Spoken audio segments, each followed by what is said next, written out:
There's a strip of water on this planet that is only 21 miles wide at its narrowest point.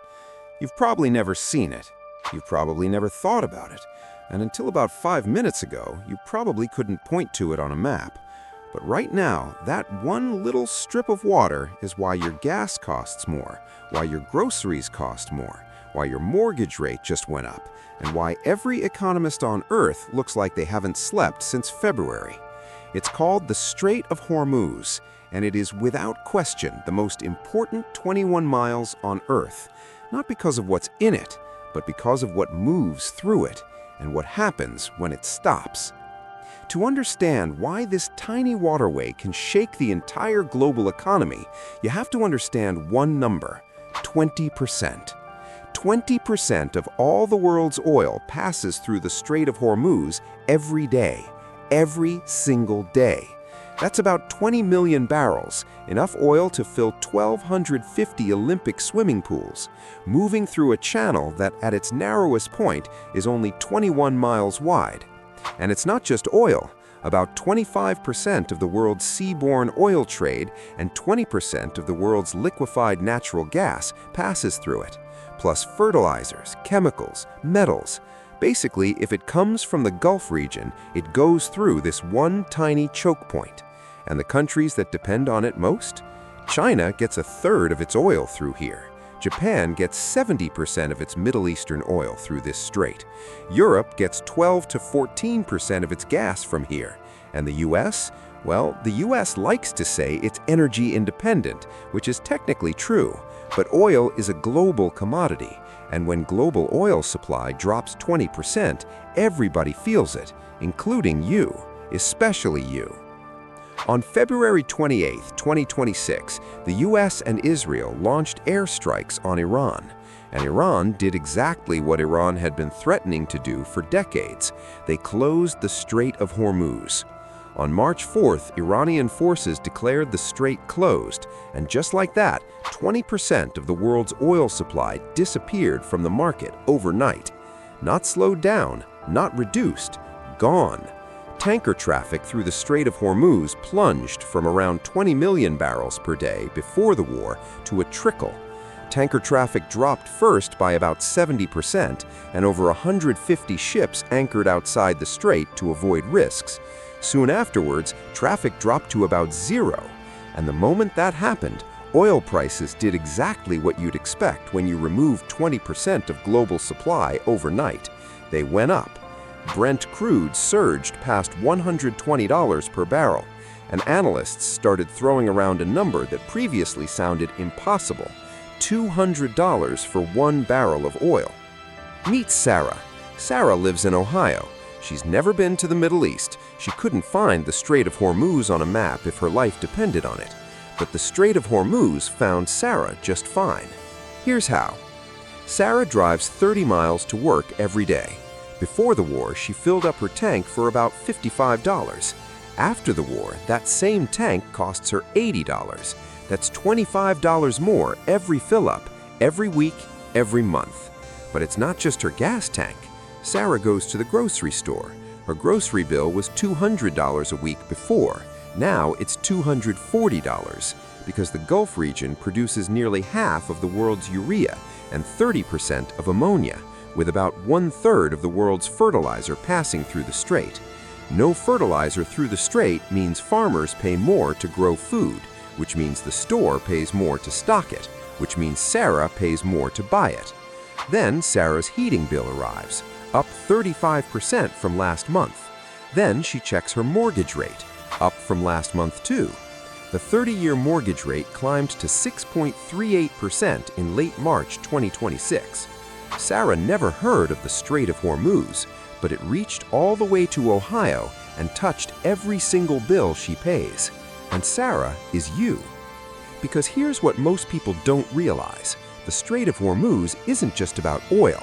It's about everything, and I mean everything. Hit 1. Your gas tank.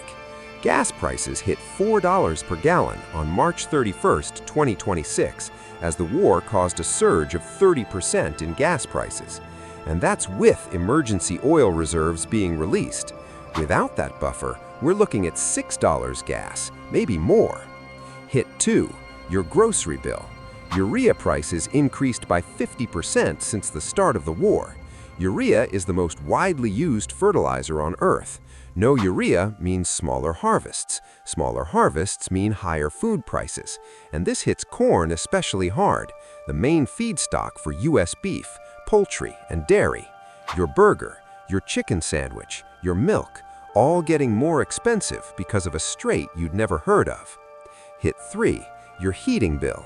The shipping crisis in the Strait of Hormuz is now the largest supply disruption in the history of the global oil market, according to the head of the International Energy Agency. LNG, liquefied natural gas, is what heats American homes, and Europe gets 12 to 14% of this LNG from Qatar through this strait. When that supply gets disrupted, global LNG prices spike, and American heating bills follow. Hit 4, your everything else. Petrochemical inputs, plastics, rubber, electronics, batteries, pharmaceuticals, and sugar are among inputs and sectors facing supply chain stress. Basically, if it's made of plastic or shipped in a container, it's about to get more expensive. Your phone case, your car parts, your medicine, your clothes, all connected to this one 21-mile waterway. Let's just look at the raw numbers because they tell the whole story. A closure of the Strait of Hormuz that removes close to 20% of global oil supply from the market is expected to raise the WTI price of oil to $98 per barrel and lower global real GDP growth by an annualized 2.9 percentage points. 2.9% GDP drop.